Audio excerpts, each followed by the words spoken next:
when she mentioned the whole franchise idea, I was really open to it. I'm a jaded journalist. I'm like, come on, really?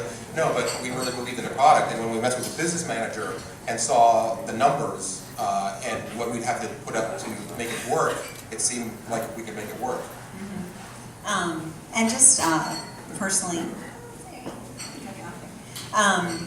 as he said, we're interested in fitness, and also, as journalists, we both felt like we had a long time in that industry, and we wanted to do more to kind of give back. So this seemed like a really nice combination, and something that offers a wonderful service to folks that are looking to get in shape.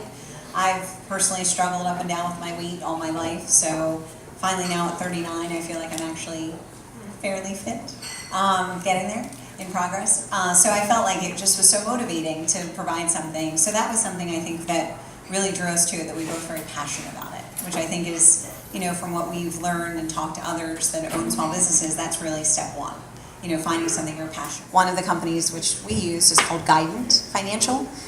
So what they do is you make yourselves a corporation, and then essentially a 401k gets developed for your corporation, and your 401k buys stock in your own company. I tell people this is by far the most difficult thing I've ever done in my life, and I've done some very, very difficult things. But without a doubt, trying to build a business from scratch is a challenge. But as Celeste said, when I wrote that column, it kind of forced me to look back on some of the things that I think helped me survive for 5 years. The first one was just sheer stubbornness. I just simply would not quit.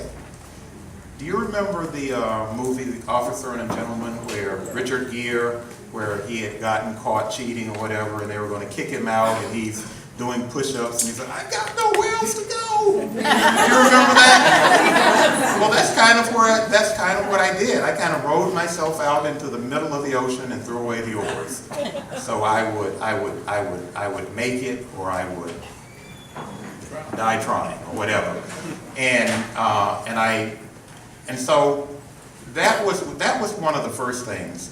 I would like to tell you that I've survived 5 years by being smart and being brilliant, and I did all the things right.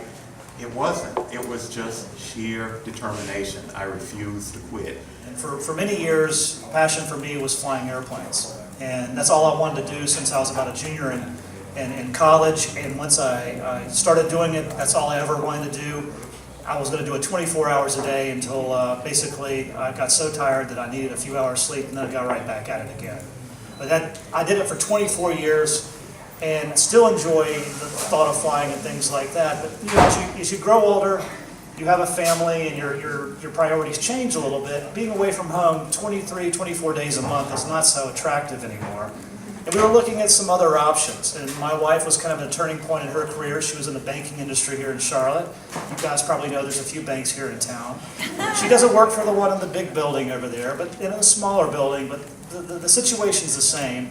Her bank was bought by a bank that was reasonably bigger than the one that she was working for, and she became superfluous to the whole mission. So she was on the street looking for a job and looking for something else to do. About the same time, I was kind of questioning what I was doing too. Why am I away from home, spending more time in a hotel in Belgium than I am in Charlotte? And for the first week or two, that was fine. That was okay, but then it got kind of old, and every time I came back, I felt like the dog didn't know me, my wife didn't know me, and my kids didn't know me.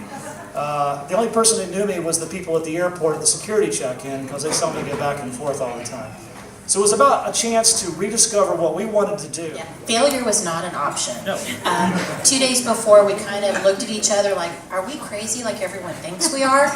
And we looked at each other, had a freak out moment, and then said, going forward, we're never going to freak out again. Failure is not an option, and seriously, to this day, two and a half years later, we have not thought that we're going to fail. That doesn't do any good. So we might have challenges, we might have frustrations, but we just turn them around. It is a huge risk.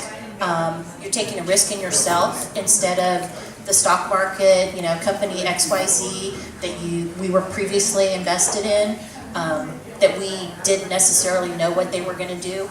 we knew what we were gonna do, and we knew that we were gonna do whatever it took to be successful. So all the money that we used to invest in the stock market, we invested in us. I think everyone said that you surround yourself by great people. We don't know everything. We're not perfect. Todd was a home brewer since '95. He knew how to brew great beers, but we didn't know everything. We didn't know how to take a 5-gallon batch and make it 465 gallons. So we surrounded ourselves with people that knew how to do that. Same thing with me. I had business background, I had marketing background, but I didn't know it all. So it's important to realize you don't know everything and go to people and ask questions and be willing to learn new things.